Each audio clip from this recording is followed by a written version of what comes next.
All right, ready? Those who trust in the Lord will renew their strength. They will soar on wings like eagles. They will run and not grow weary. They will walk and not faint.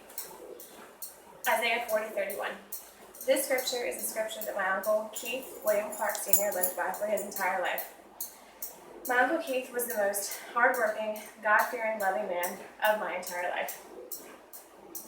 His belief, which he drilled into me and my cousins all the time, was that if you work hard enough, you can achieve anything and you can get anything that you want.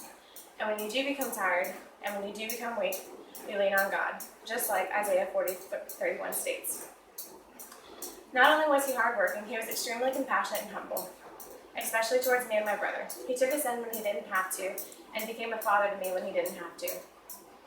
My Uncle Keith was a person who would take off work whenever I was sick and bring Sprite and tomato soup.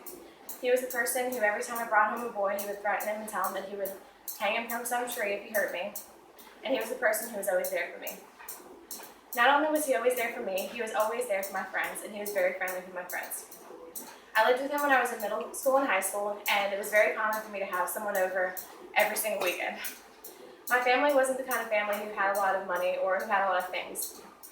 Because of my uncle's big build and very deep voice, he was kind of intimidating to my friends, being that we were in middle and high school. But every time one of them came over, he repeated the same line over and over again. Anything I have is yours, and if you starve here, it's your own fault. Make yourself at home.